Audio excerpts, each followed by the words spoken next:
les Israélites firent de nouveau ce qui est mal aux yeux du Seigneur. C'est pourquoi le Seigneur les livra aux Madianites pendant 7 ans. Les Madianites opprimaient durement Israël. Pour leur échapper, les Israélites aménagèrent les failles, les cavernes et les endroits escarpés des montagnes.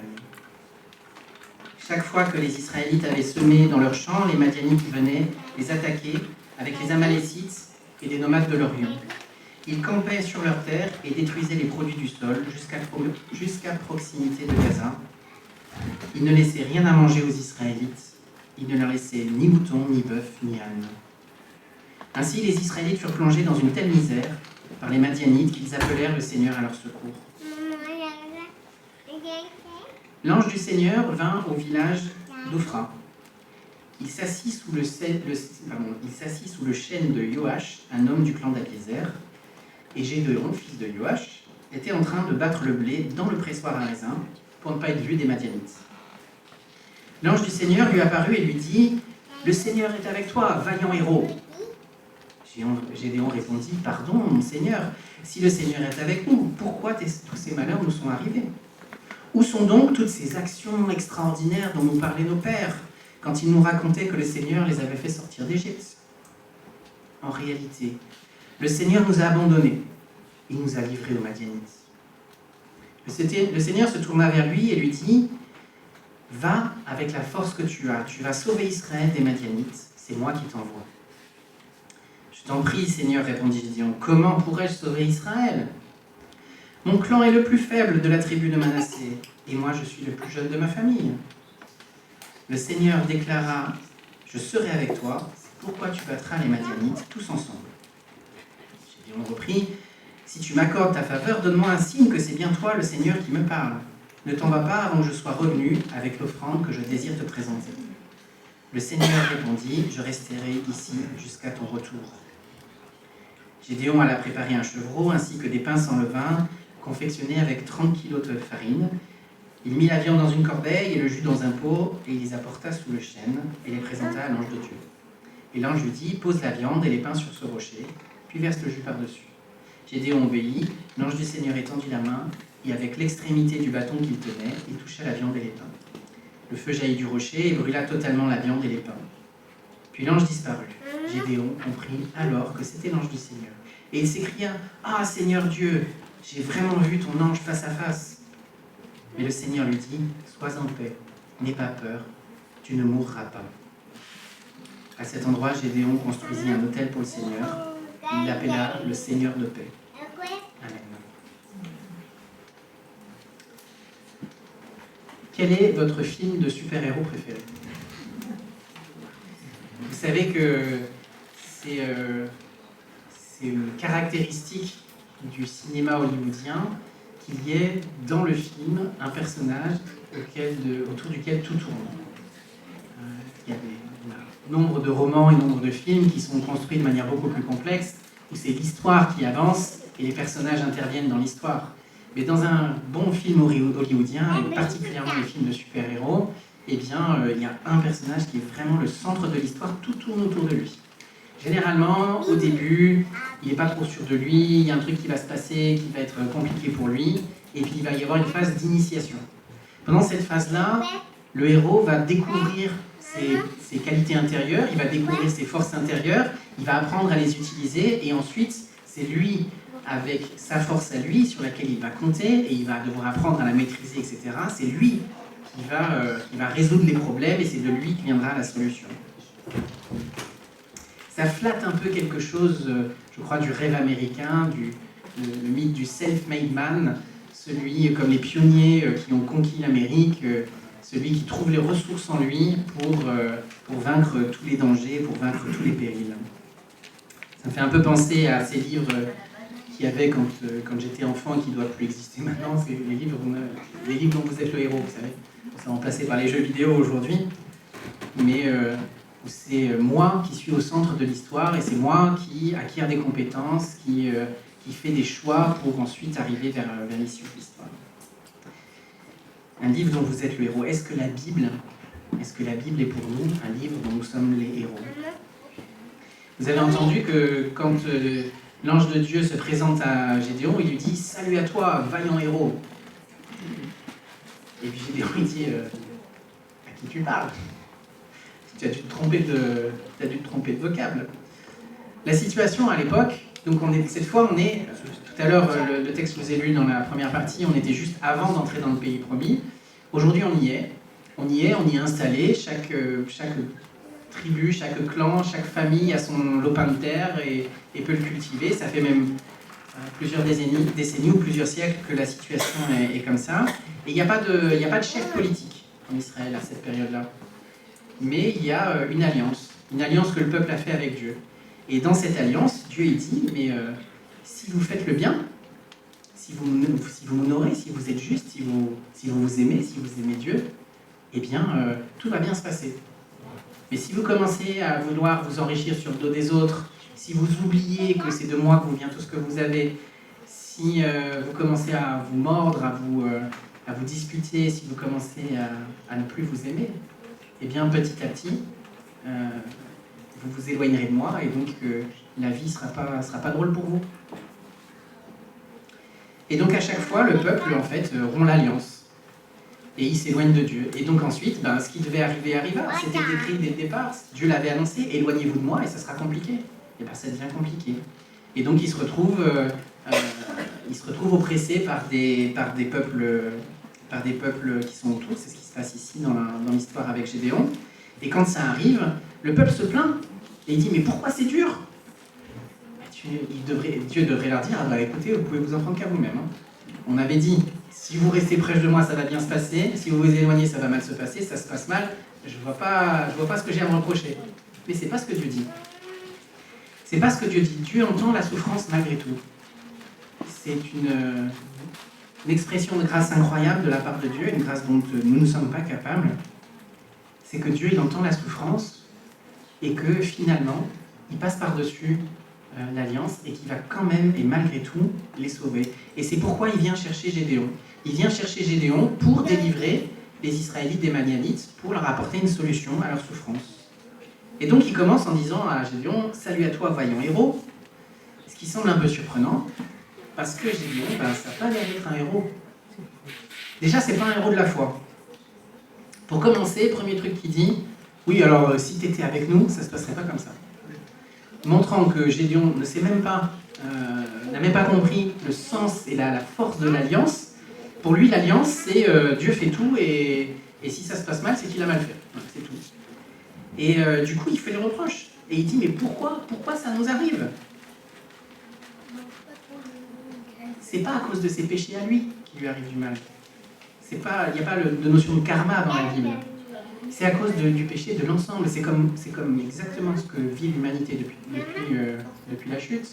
C'est que si nous expérimentons le mal et le péché, parfois c'est notre faute. Évidemment, si je saute du haut d'une falaise, le fait que je me fasse mal en arrivant en bas, ça sera de ma faute. On est bien d'accord. Mais l'expérimentation du mal et de la souffrance dans le monde, elle n'est pas due au fait que moi je sois obéissant ou non. Elle est due au fait que l'humanité s'est éloignée de Dieu. C'est un peu comme si Dieu nous avait donné, dans une grande pièce froide, il nous avait donné une cheminée et qu'on se plaint d'avoir froid. On dit, oui, mais mettez-vous devant la cheminée, vous ne mettez pas de l'autre côté. Si vous mettez de l'autre côté, c'est normal que vous ayez froid. Et quelque part, l'expérimentation du mal et de la souffrance, pour l'humanité, elle vient de là. Elle vient du fait que l'humanité ne cherche pas à être proche de Dieu. Et c'est quelque chose que nous partageons tous ensemble. Et malheureusement, les conséquences sont inégalement réparties. Vous le savez bien, ce n'est pas ceux qui sont le plus justes qui souffrent le moins, et ce n'est pas ceux qui sont le plus méchants qui souffrent le plus. Pourquoi ce malheur ? Gédéon, lui, il ne comprend pas. Et il met en doute, même, il va jusqu'à remettre en doute les récits des anciens. Ça vous est pas déjà arrivé de vous dire, ah oui, dans la Bible, on lit ça, mais bon, de nos jours, ça n'arrive plus. En tout cas, moi, ça ne m'arrivera pas. Et c'est Dieu qui raconte l'histoire dans la Bible. Et si Dieu racontait mon histoire à moi, combien de miracles Dieu raconterait ? Combien de choses extraordinaires que Dieu a fait et que moi je n'ai qu'à peine vues, parfois même pas, parfois ignorées, parfois prises comme un dû. Combien de choses extraordinaires Dieu va raconter et que moi je ne saurais pas dire. Dans mon manque de foi, dans mon manque de reconnaissance, dans mon manque de spiritualité. Et être spirituel, c'est voir ce que Dieu fait aussi. Toutes ces choses-là que Dieu nous donne chaque jour, le soleil qui se lève le matin, sachez que c'est un miracle en fait. Et pourtant, on le prend pour acquis. Non, Gédéon, c'est pas un héros de la foi. C'est même... il est même pas sûr que ce soit vraiment Dieu. Il veut demander une preuve. On a l'impression que c'est pas le meilleur choix quand même. Et si vous lisez la suite de l'histoire, vous allez voir que Gédéon n'est pas très courageux. Alors on pourrait dire que déjà là, il est en train de battre le blé dans le pressoir. Pour pas le voir, on pourrait dire que c'est pas très courageux. En même temps, je suis pas sûr qu'il puisse faire autrement. Mais la première mission que Dieu va lui confier, qui est d'enlever un autel pour une divinité étrangère au milieu de son village, et bien en fait, il va y aller, mais il va le faire de nuit, pour être sûr de ne pas être vu. Donc finalement, tout le monde va comprendre que c'était lui qui l'avait fait. Il va bien obéir à Dieu, mais il va le faire de nuit, pour être sûr de ne pas être vu. Et puis plus tard, il y a plusieurs moments où Gédéon, il va demander des précisions à Dieu, il va demander des confirmations, il va même aller loin. Vous connaissez le coup de la toison, pour confirmer que c'est bien Dieu qui lui parle. Il met une toison et il demande à Dieu que le lendemain, la toison soit humide et le sol à côté soit sec. Et puis comme ça a marché, bon, il refait le truc, mais il demande l'inverse cette fois, que ce soit la toison qui soit sèche et le sol à côté qui est humide. Et bon, ça va marcher aussi. Mais c'est une concession que Dieu lui fait. C'est une concession face à son manque de foi, et Dieu nous fait des concessions face à nos manques de foi. Heureusement, fort heureusement. Mais visiblement, Gédéon, c'est pas la description première d'un héros. Et même lui, il est petit par rapport aux autres de sa famille. Et sa famille est une famille qui est peu puissante en Israël. Vraiment, on se demande pourquoi Dieu choisit Gédéon et surtout pourquoi il l'appelle vaillant héros. Mais c'est qu'en fait, c'est pas Gédéon qui est le héros de cette histoire. C'est pas lui qui va être le héros de cette histoire. Celui qui va être le héros de l'histoire, c'est Dieu. Et Dieu choisit Gédéon parce que Gédéon, c'est un mec normal. Et qu'avec un mec normal, Dieu va montrer sa puissance. Pour que tout le monde puisse le voir, et plutôt que tout le monde puisse se rappeler que ça vaut le coup de mettre sa confiance en Dieu. C'est ça que Dieu est en train de faire avec Gédéon. Et c'est pour ça que Dieu va supporter.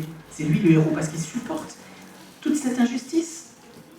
Il dit, ne vous éloignez pas, sinon ça va mal se passer pour vous. Les gens s'éloignent, lui reprochent que ça se passe mal. Et pourtant, Dieu va supporter les reproches. Il ne va rien dire à Gédéon contre ces reproches. Rien du tout. Et plusieurs fois dans la Bible, ça se passe comme ça. Jonas lui fait le coup aussi. Jonas se fait jeter dans l'eau de la mer. Et ensuite, il reproche à Dieu qu'il est au bord de mourir. Ben oui, mais bon, le temps, c'est toi qui as sauté. Enfin... Non, vraiment, c'est Dieu qui va être le héros de l'histoire parce qu'il va supporter les accusations injustes, il va venir au secours et il va essayer de leur enseigner à lui faire confiance. Il va être patient avec Gédéon comme il est patient avec le peuple. Et il va montrer sa force à travers Gédéon, lui qui est le petit, peut-être on pourrait dire un roseau, et qui... Et donc Dieu va dire à Gédéon, mais va avec la force que tu as. C'est évident que Gédéon n'a pas assez de force pour faire ce qu'il a à faire. Mais cette force-là, elle est suffisante.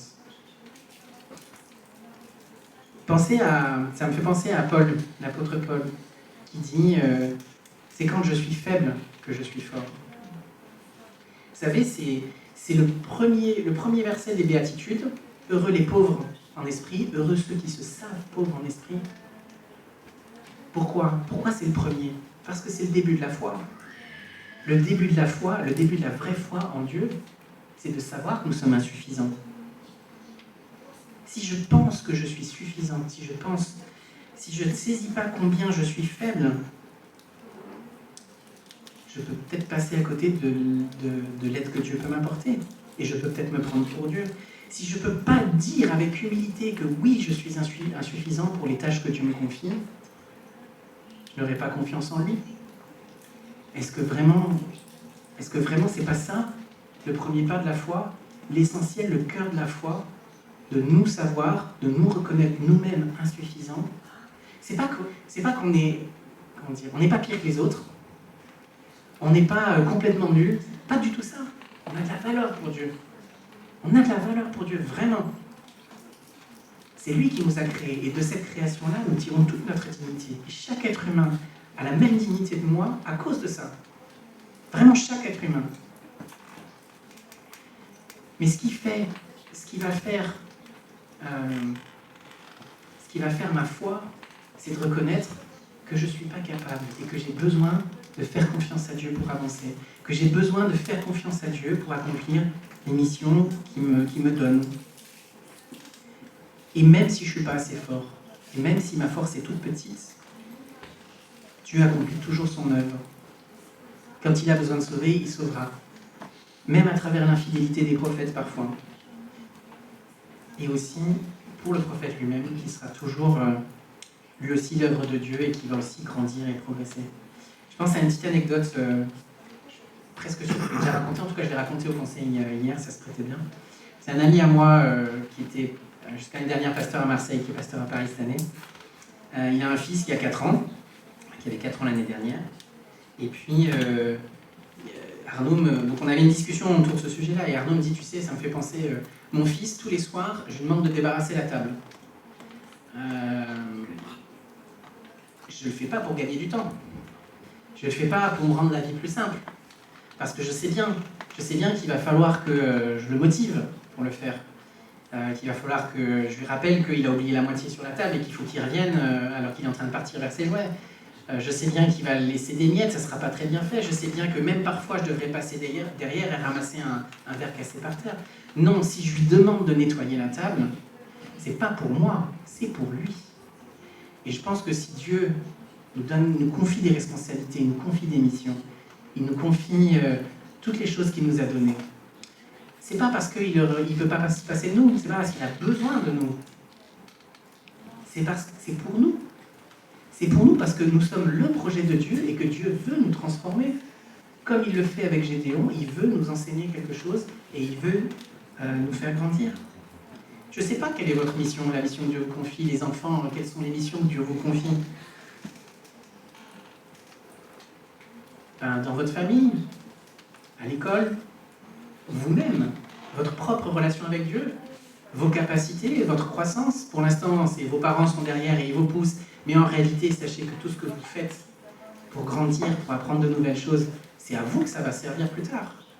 Toutes ces choses-là, Dieu les met dans vos mains, votre intelligence, votre force, mais aussi vos faiblesses, mais vous n'êtes pas trop petit. Bien sûr, ce n'est pas vous le héros de l'histoire. Peut-être l'un d'entre vous changera le monde, je ne sais pas. Dubov sera peut-être présidente de l'Ukraine. Gabriel sera peut-être Premier ministre dans les années qui viennent. J'en sais rien. Je pourrais trouver quelque chose pour chacun d'entre vous, mais peut-être pas. Peut-être que vous n'aurez pas quelque chose d'aussi extraordinaire. Peut-être que vous serez juste des bons parents. Vous serez juste des êtres humains aimables, hospitaliers, aimants. Peut-être que vous serez juste ça, et déjà ça sera déjà énorme si vous le faites avec le Seigneur. Va avec la force que tu as. C'est valable pour chacun d'entre nous, du plus jeune au plus vieux. Est-ce que quelles sont les missions que Dieu vous confie? Votre propre relation avec lui d'abord. Votre corps, votre âme, vos amis, vos enfants, votre conjoint, vos parents, votre travail, votre service à l'église, vos autres engagements. Dans toutes ces choses-là que Dieu met devant nous, dans toutes ces choses-là, Dieu veut que nous soyons une lumière, que nous soyons sages. Et c'est bon, et ça nous fait du bien quand on le fait. On le sait bien. Et toutes ces choses-là, dans toutes ces choses-là, Dieu nous dit, va avec la force que tu as. Parce que être lumière du monde dans toutes ces choses-là, ça nous est inaccessible. Gédéon ne pouvait pas sauver Israël. Vous imaginez, impossible. Nous ne pouvons pas être lumière du monde tout seul. Nous avons besoin de Dieu. Je vais faire une toute petite parenthèse sur la question des missions. Dieu nous confie toutes ces choses-là, mais pas de la même manière que le monde nous les confie. Le monde qui nous entoure nous donne des injonctions à la performance. Il faut être le meilleur père, il faut être le meilleur prof, il faut courir un marathon toutes les semaines, il faut se lever à 5h du matin pour faire son culte perso. Non, c'est pas du tout comme ça que Dieu nous confie ces missions-là. Ces missions-là, elles sont là pour nous libérer, pour nous faire vivre pleinement, pour nous développer, pour nous épanouir en tant qu'être humain. Quand je dis nous épanouir, ça ne veut pas dire que ça ne sera pas difficile parfois. Il y a des choses difficiles. Mais ces choses-là, elles sont faites pour nous faire grandir, pour nous faire avancer vers lui. Il faut rejeter tout ce qui va nous faire confondre les missions que Dieu nous confie et le regard des autres. Parfois à cause du regard des autres, ou de ce qu'on imagine du regard des autres. On prend sur nous des missions qui ne sont pas les nôtres, ou qui sont trop élevées pour nous. On se met des injonctions sur nous qui sont trop élevées. Mais Dieu nous invite à la liberté. Et je vous invite à la liberté, à faire la différence entre les missions que Dieu vous donne et celles que le monde vous donne. Celles que Dieu nous donne, elles sont là pour nous rendre libres. Le fardeau de Jésus, il est léger. Souvenez-vous de ça. Matthieu 11, 28. Mon fardeau est doux et léger. Dans tout ce que Dieu nous confie, il nous appelle à être lumière et c'est lui qui va le faire. Parce que c'est lui le héros de l'histoire. Je peux être infidèle comme le peuple a été, je peux manquer de foi comme Gédéon l'a été, je peux être le plus petit, je peux être le moins fort, où que je sois et dans quelles circonstances que ce soit. C'est pas moi le héros de l'histoire, ça ne dépend pas de moi et c'est une bonne nouvelle. Ça dépend de Dieu, c'est lui le héros. Alors, que je ne me trompe pas de rôle, que j'essaie pas d'être moi le héros, mais je nous invite à être dans la dépendance de celui qui est le héros, à lui demander, à rester à son écoute, à travers la prière, à travers la lecture de la Bible, à travers nos frères et sœurs, pour qu'on se laisse diriger par lui. Allons avec la force que nous avons, avec la confiance en lui, parce que c'est lui, encore une fois, qui est le héros. Lui, il sait ce qu'il fait avec nous, et il sait ce qu'il va faire avec nous, même avec nos doutes, même avec nos échecs. Et si vous êtes encore vivants, si nous sommes encore assis sur ces chaises, c'est que le Seigneur n'a pas fini avec nous, et qu'il a encore des choses pour nous. J'aimerais terminer en vous disant la même chose que Dieu dit à Gédéon à la fin. « Sois en paix, n'aie pas peur. » Et je reprendrai cette parole du psalmiste. « Votre force est dans le calme et la confiance. » Amen.